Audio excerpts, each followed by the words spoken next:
So, as they say on Jurassic Park, hold on to your butts. Because here comes Mr. Bob Evans to talk about user experience. It's all you, Bob. Woo woo!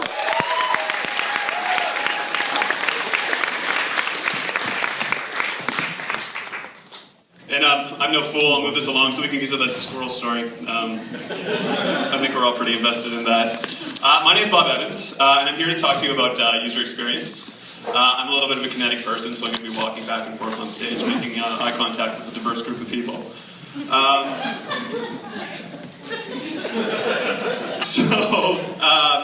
Let's start off talking about what an experience is. So basically, you as a user, when you interact with a website, that produces an experience. So you have a series of goals or motivations or intent. You have a reason why you are using that website or why you went to that website. And the website, in turn, wants to be helpful. It wants to provide you utility. It wants to help you accomplish your goals. And it helps you satisfy your intent. So the user and the website are co-authors in that experience. And it determines the nature of the experience is determined by how well the website actually helps you meet that need.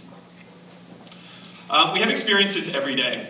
We have experiences with different products, with different services. My expertise is with websites, so that's primarily what we're going to be focused on. But essentially, you can have an experience with anything, with buying shoes by going to a restaurant. I'm sure there's a shoe user experience person that can come up here and talk about that. Your experience is influenced by three major factors. So thoughts, feelings, and behaviors. And these in turn influence each other. So if we go to a website to accomplish a certain task, and I jump ahead a few slides. If we go to a website to accomplish a certain task, we think we know why we're there. If the website doesn't actually do what we think it should do, that gives us a negative feeling. It can make us angry or frustrated. And that in turn will influence our behavior.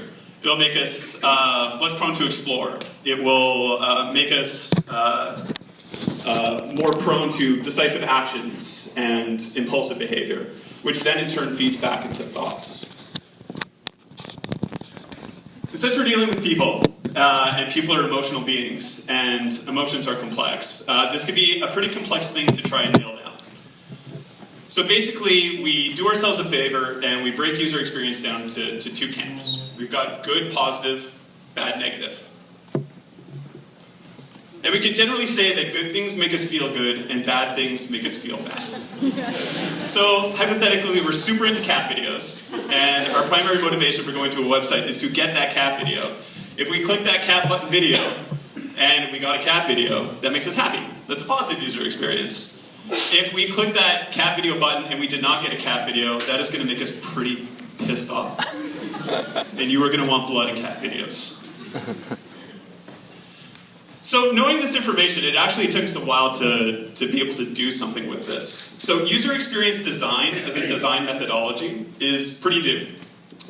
It's really only developed as its own design discipline with the last few years. And it's focused on making positive user experiences. And it's got three major pillars to it. Essentially, we want to decide what a user wants to do on a website.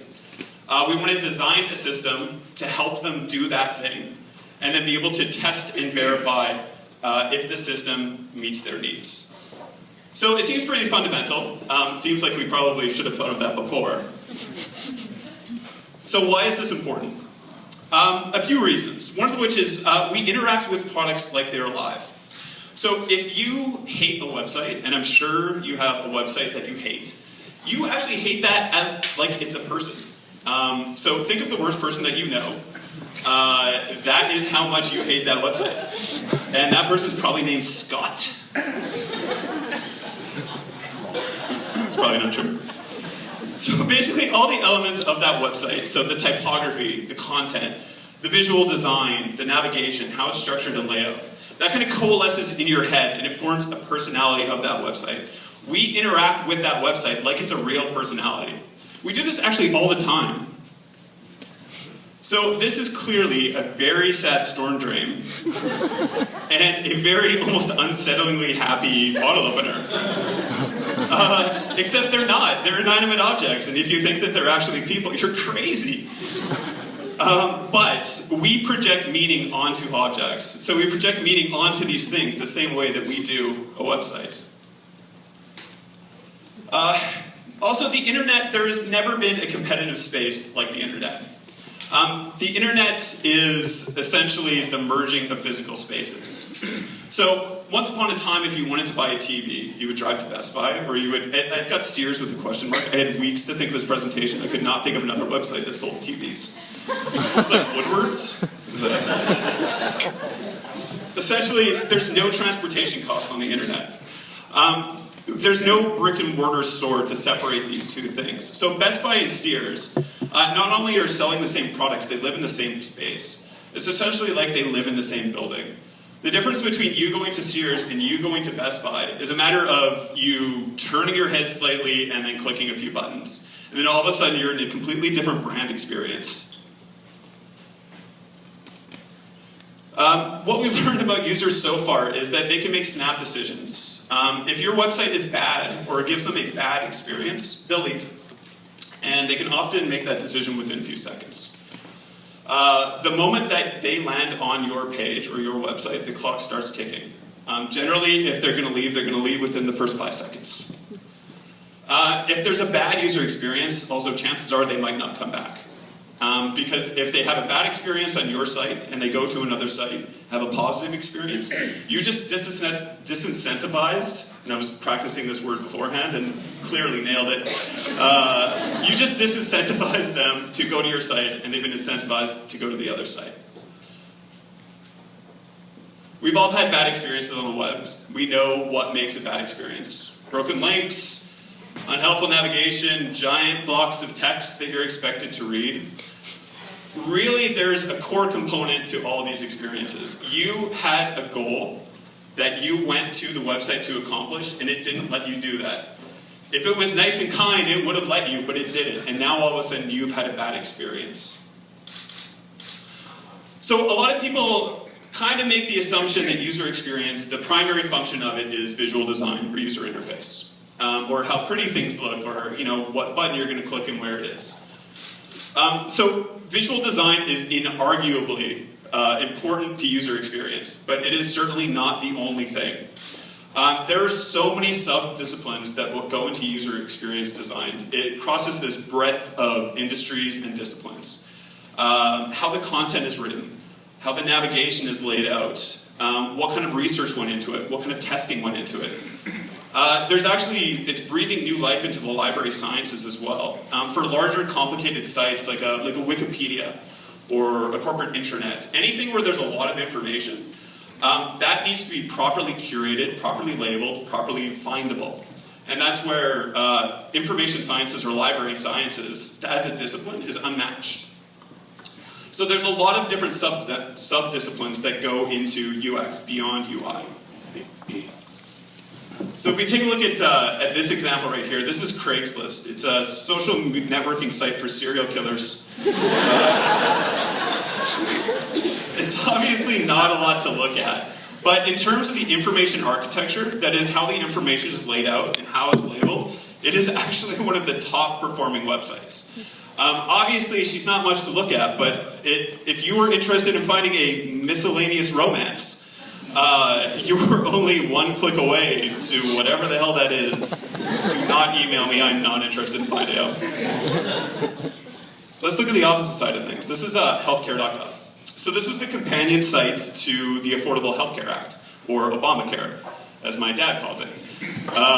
So this site was launched to help people get new insurance plans when the Affordable Health Care Act came into place.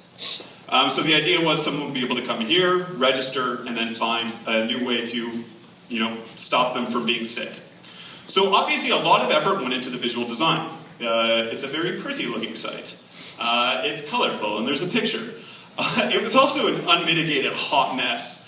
The registration system was completely Byzantine. No one really knew how to intuitively use it. The navigation is extremely counterintuitive.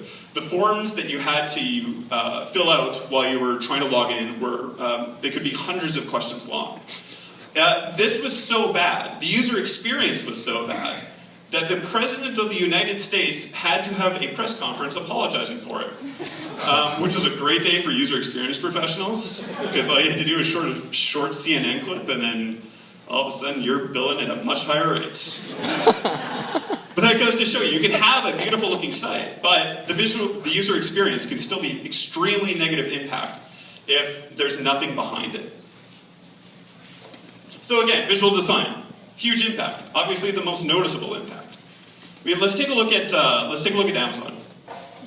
So this is Amazon.com. This probably looks very familiar to everyone. This is what it looked like in 1995 when it launched. Still over 1 million titles. And this is what it looks like now. So pretty similar, a couple tweaks, some sans serif fonts. Pretty good. Visual improvement, cleaner user interface, more white space, modern sensibilities, ignore the typo. It looks fantastic. Amazon has spent millions of dollars beyond its user interface put into user experience research. And it's come up with 3 core goals that users want to accomplish. Explore products, quickly and easily purchase products, and know they're buying the right product. So Amazon's biggest influence hasn't actually been the UI, it's been serving these goals. And it's been doing that through categorical searching, one-click buying, product comparison reviews. These are innovations that Amazon came up with, or if not invented, then at least bought and then destroyed the competition so you won't know any different. But the visual experience, the visual design serves to support these things. It's the user experience behind the visual design that actually makes Amazon such a compelling and intuitive interface or user experience. So why did it take us so long to get here? If we think of the internet from a few years ago, the balance of power was firmly tipped towards the developer and the client. And I say that as a web developer. And the client is a cat, because there's no good icon for a client. So for a developer and a client, that cat is such a stupid picture. For the client and the developer, I mean, their emphasis is they want to do something cool. There's more impact if they tell the user what they want. They get to do the thing that they want to do. They get to try the new type of coding, the new type of button. They get to essentially call the shots. And the client, well, the client just wants to share corporate information, or at least that used to be the case. I couldn't pull it up, but the Coke website used to be almost purely corporate-based information. Great for shareholders, not particularly interesting for regular users. So this type of methodology led to some of the gravest user experience sins known to man, and that is mostly, in my books, self-playing videos and audio. I'm not sure that anyone has ever successfully implemented a self-playing video and audio successfully that hasn't become a frantic browser and tab closing witch hunt that consumes all of your attention and of course only comes up when you're at work. But it also gave us splash pages, pages that you had to click enter on before you could actually get to a real website, or creative navigation where there was no list of links to click. Just some terrible ideas that I'm sure seemed cool, seemed right, but have no valid user experience application. So what did that get us? I mean, it essentially just got us as users frustrated, angry, and impatient. We know what we want when we go to a website. We do not want to be stymied. So the purpose of a user experience design is to take our thumb and put it on the scale and tip it towards the user. So whenever we're designing something, we ask, would the user like this? Does the user want this? What does the user think? We can do that through a variety of ways. The best way is probably just to ask them, which is a shockingly revolutionary idea that only really recently came up. And so now our users are both empowered and sexy, and primarily made of sticks. We've really had to do this. For no other reason that people are a lot smarter now. People know the internet, they know what they want. They're savvy, they're impatient, and they're probably most importantly aware of competition. There's very few websites that have a monopoly on a particular use case or a particular product or a particular service. There's always competition. So again, if you focus on just doing what you want and you're creating a negative user experience, there's no reason why a user should feel compelled to stick around and to not go adopt your competition. Guess I'll just stop it. That is a perfect example of bad user experience. So again, user experience is a huge subdomain of activities. So I myself am not a visual designer. I have, well, you saw the presentation. As flashy and colorful as it was, I do not have much of an aesthetic eye.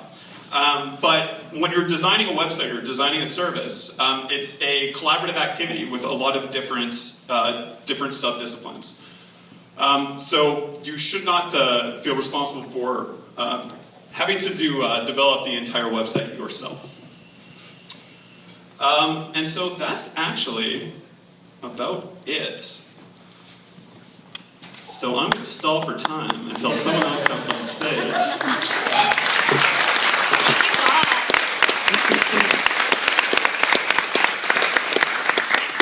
Awesome, and I especially loved the planted cell phone ring. It's perfect. Did you like the cat icon? Yeah. So we'd love to take some questions now. We have about 10 minutes.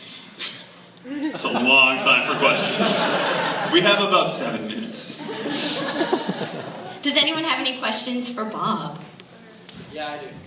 Sorry, I'm like blinded by the lights. Hi. So what are the most common user experience mistakes that you see big companies? What are the most common user experience mistakes that you see big companies make? Big companies, not like GeoCities. So the good news behind that is that larger companies now understand the benefit of user experience. And so they are the ones spending a lot of time and a lot of money to create positive user experiences. It's with a lot of smaller or startup companies that you're starting to see the issue with. Because there's a misconception that you see the whole list of user experience sub-disciplines that people assume that it's expensive. And so they just kind of focus on, here's the user interface, and we'll fix the rest later. So big companies are actually kind of doing it right now. I think that you still see a lot of big companies wanting to push their corporate message at the expense of getting in the way of what users actually want to do on your site, which is, whether it's find more product information or actually perform some sort of specific service. That balancing act is always going to be there. I don't think that's ever really going to disappear, because, big companies still have big purses and they want to push that message out. So what about for small companies then? Small companies, I don't know, you can pretty much take your pick. A lot of the time it does focus on making things look pretty and not making things functional, which is fair enough. It makes a noticeable impact. Visual design, of course, is the most apparent thing. But with a little bit of time and a little bit of effort, it's completely recoverable. Mark Julian. So I'm sure you've had this problem before, but with the client who doesn't understand that what you're offering is any better than what they came up with, what do you do? How do you talk to that? So the question was, if the client doesn't see value in what I do, how do I convince them otherwise? Yeah. I've never had that problem before. Maybe you didn't see this presentation. I'm a pretty easy sell. No, it happens literally all the time. So there's a number of ways of doing that. One really effective way is measure your baselines. So establish where they are now. So if the company serves, X amount of people, and we call them conversions. So a person accomplishing their goal on a website is called a conversion. So measure their conversion rate now. And then after some user experience research and design methodologies and tweaking, measure what the conversion is after. And except in very rare cases, it will certainly go up. that you can measure conversions, you can measure if you're an audience-based search or an audience-based oriented metric company, then measure your web analytics and see hits. Employers love hits, so see if the amount of hits go up. Really just show them a before and after. Or what you could do is, if you have trouble selling the actual methodology, is just call it functional requirements or feature gathering or something like that, and just kind of hide it as a line item on the budget, and then show them after your before and afters. So for that next project, you can actually show them what you did and the efficacy of it. So and also everyone keep that secret. That's what I do. Directly related to that though, if someone looks at what you're suggesting they do and says, I don't get why that's any better. Sure. At that point, there's nothing to measure. So vanity, appeal to their vanity, which is, there's a lot of case studies that you can find online. So tell them Coke's doing it, tell them Amazon is doing it, tell them any number of big companies are doing it, tell them their competitors are doing it, because chances are their competitors are doing it.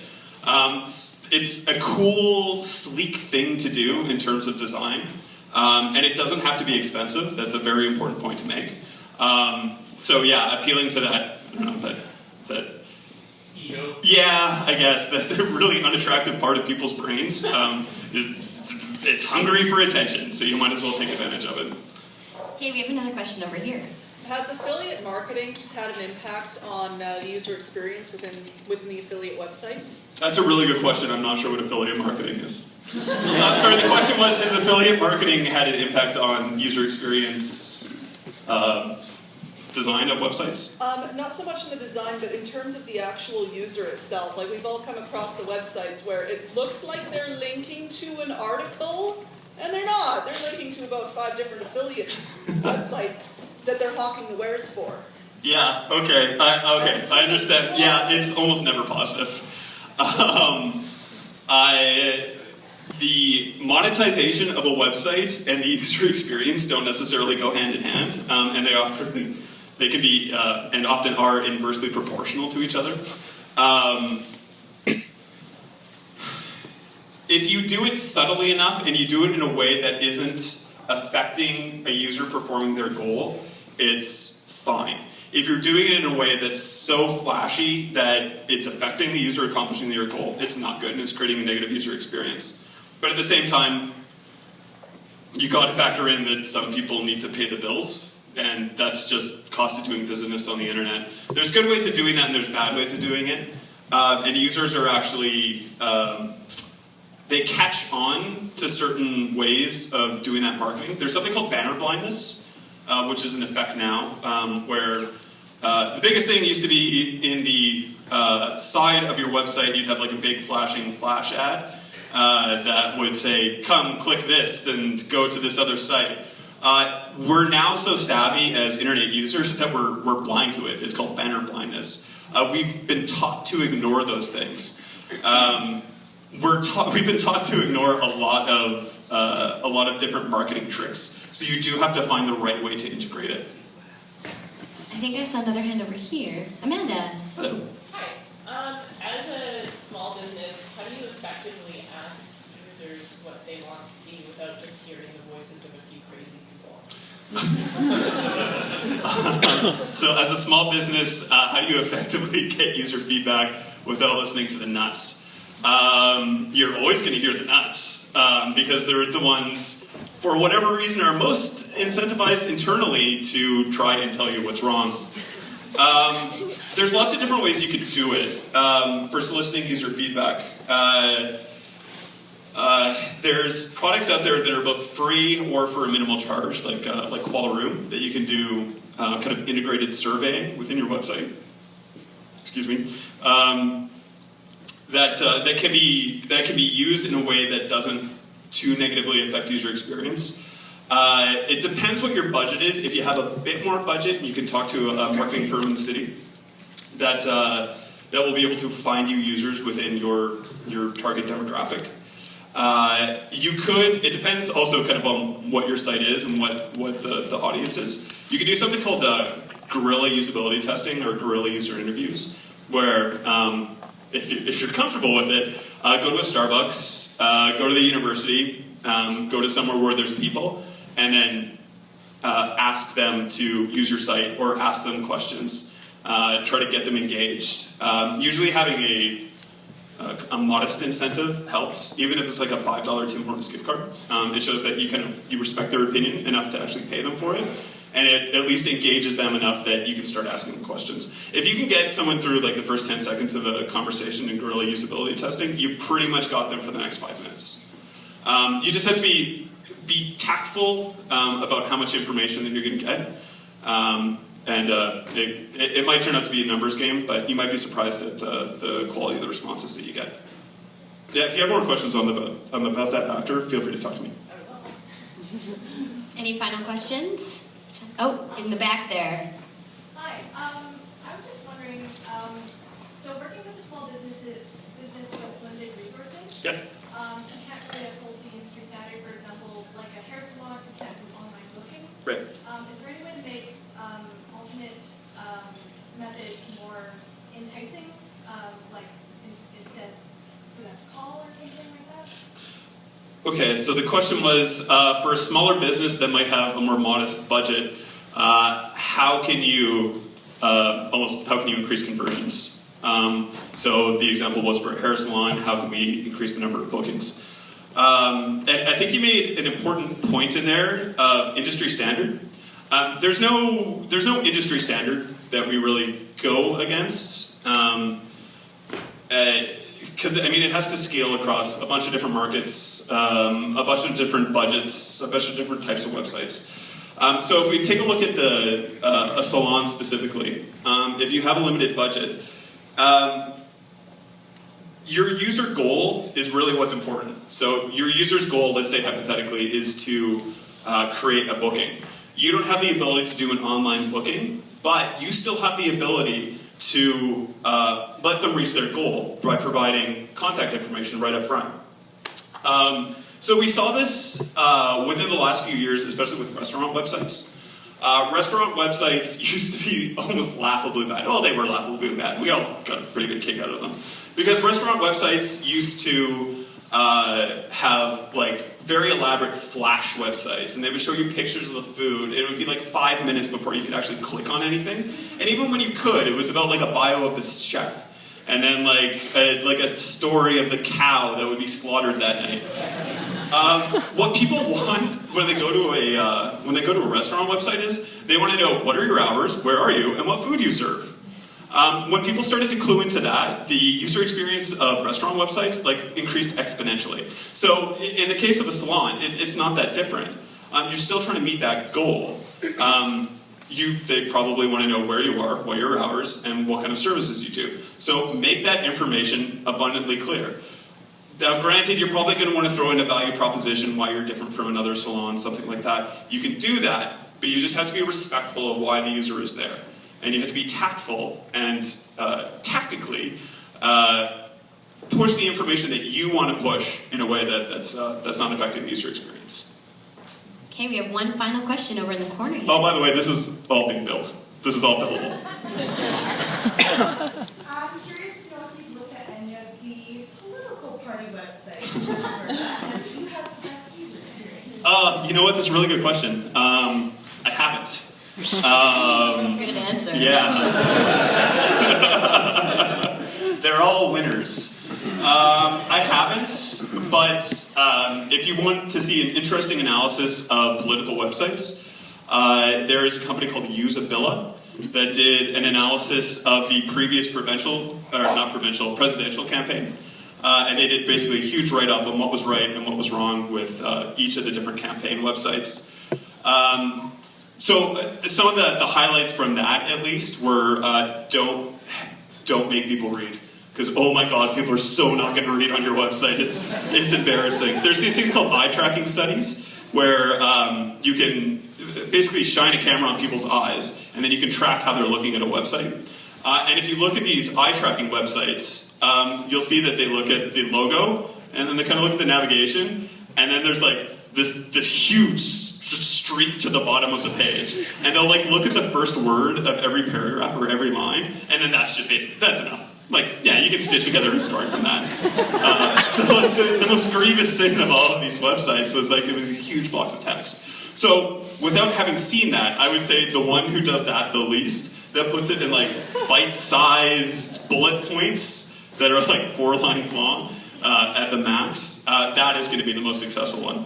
And also, the ones that avoid pictures that don't convey information. That's just like a picture of a guy in a hard hat. So what? Like that, and again, we look at eye tracking studies, and it's just like this like anti-black hole, I guess, where it like eyes dance around the entire picture. Again, not looking at any of the content. I really don't know what people look at when they go to a website, but it's not words and pictures, so.